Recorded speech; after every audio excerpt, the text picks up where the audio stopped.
বিয়ের 7-8 মাস পরের ঘটনা। অফিস থেকে বাড়ি ফিরে এসে দেখছি ছোট পিসিমা এসেছে। পিসিমা মানে পিসি শাশুড়ি। এই প্রথম পিসিমাকে সামনে থেকে দেখা। বিয়েতে আসতে পারেননি তখন, শরীর খারাপ ছিল। আমি বাড়ি ঢুকতেই আমার শাশুড়ি মা বললেন, বৌমা, উনি হলেন তোমার ছোট পিসিমা। আমি প্রণাম করতেই উনি বললেন, অফিস থেকে ফিরলে বুঝি? হ্যাঁ পিসিমা। প্রতিদিন এই টাইমে বাড়ি ফেরো? হ্যাঁ। আমি আরও কিছু বলতে যাব, আমার শাশুড়িমা বললেন, সবে তো ফিরলে, একটু রেস্ট করো, পরে গল্প করবে ক্ষণ।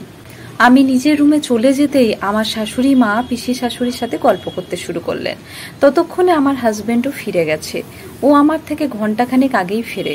আমি ফ্রেশ হয়ে একটু রেস্ট করি, তারপর আমার হাজবেন্ড 1 কাপ চা আমাকে এসে দেয়। প্রতিদিন এটাই ওর রুটিন। ও ফিরলে আমার শাশুড়ি মাও তখন ওকে চা করে দেয়। আমি যেহেতু পরে ফিরি, তাই আমাকে চাটা ওই করে দেয়। চা করে যখন আমার জন্য নিয়ে আসছিল, পিসিমার চোখে পড়ে এই ব্যাপারটা। তখন কিছু বলেননি উনি। ঘটনাটা ঘটলো আরও একটু পরে। রাতের রান্নাটা আমরাই করি, মানে আমি আর আমার হাজবেন্ড। তরকারি বলতে সেদিন ছিল পনির তরকারি আর ছোলার ডাল। সেটা তখন রান্না হয়ে গেছে। লুচি হবে। আমার হাজবেন্ড লুচি বেলে দিচ্ছে আর আমি ভাজছি এক একটা করে। সেই মুহূর্তেই পিসিমা রান্নাঘরে। এই দৃশ্য দেখে চোখ বড় বড় করে বলে, হ্যাঁ রে অর্ক, বিয়ে করে তুই মেয়েলি কাজ অনেক শিখে নিয়েছিস। বউকে চা করে খাওয়ানো, বউকে রান্নার কাজে হেল্প করা, অফিস থেকে ফিরে তো রেস্ট পাস না একটুও। বউ বললে তো শুনতেই হবে, যতই হোক চাকরি করা বউ তো। কথাটা শুনে খারাপ লাগলো।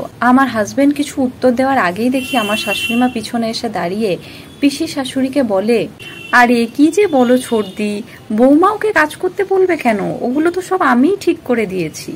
অফিস থেকে তো বাবু একা ফেরে না, বৌমাও ফেরে। রেস্ট তো দুজনকেই নেওয়া দরকার। সবাই যদি রেস্ট করে, খাওয়া দাওয়া তো বন্ধ থাকবে না। আর সকালে রান্নাটা আমি করে নিই। অফিসে দুজনেই তো অফিস যায়। তোমার দাদা আর আমি এমনিতেই ভোরে উঠি, দুজনে মর্নিং ওয়াক সেরে এসে আমি রান্নাটা বসিয়ে দিই। তোমার দাদা তখন হাতে হাতে হেল্প করে দেয়। কাজের আবার মেয়েলি বলে কিছু আছে নাকি? তুমি তো জানো আমি ছেলেকে সব কাজ শিখিয়েছি।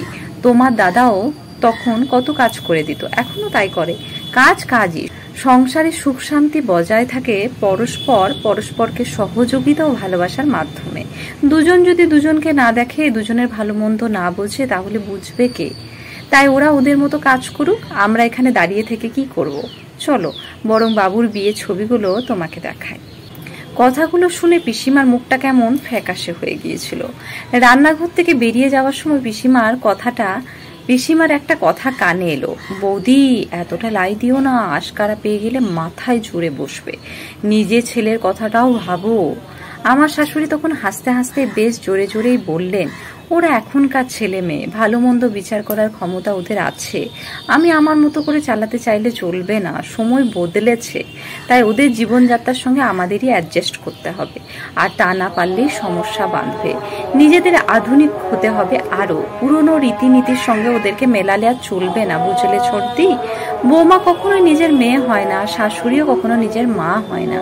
নিজেদের মধ্যে বোঝাপড়া থাকলে একটা বন্ধুত্ব হয়ে যায়। আমার ছেলেটার ভালো থাকার কথা চিন্তা করতে গেলে বৌমাকেও ভালোবাসতে হবে বেশি। আমি তো বাবুর বিয়ের পরেই বাবুকে বলে দিয়েছি, যে কাজটা তুমি নিজেই করে নিতে পারবে সে কাজটা নিজেই করে নিও। বউ এসেছে মানে বউয়ের উপর হুকুম করে পায়ের উপর পা তুলে বসে খাবে, সেটা চলবে না। বুঝতে হবে তোমার বউ কিন্তু তার সব কিছু ছেড়ে তোমার কাছে এসেছে, তুমি কিন্তু যাওনি। তাই তোমাকেই সহযোগিতা করতে হবে, তোমাকে অ্যাডজাস্ট করতে হবে বেশি। আজ 5 বছর হলো এই বোঝাপড়ার মধ্য দিয়ে সব কিছু চলছে ভালোভাবে। না আছে ঝামেলা, না আছে অশান্তি। ব্যালেন্সটা শিখতে হবে। তার জন্য লাগে উন্নত মন আর উন্নত মনের মানুষ। সেই উন্নত মানসিকতার সংস্পর্শে থাকলে সংসার সুখের হবেই। এই লেখাটি সরজিৎ ঘোষের লেখা আর গল্পটি হচ্ছে অ্যাডজাস্ট।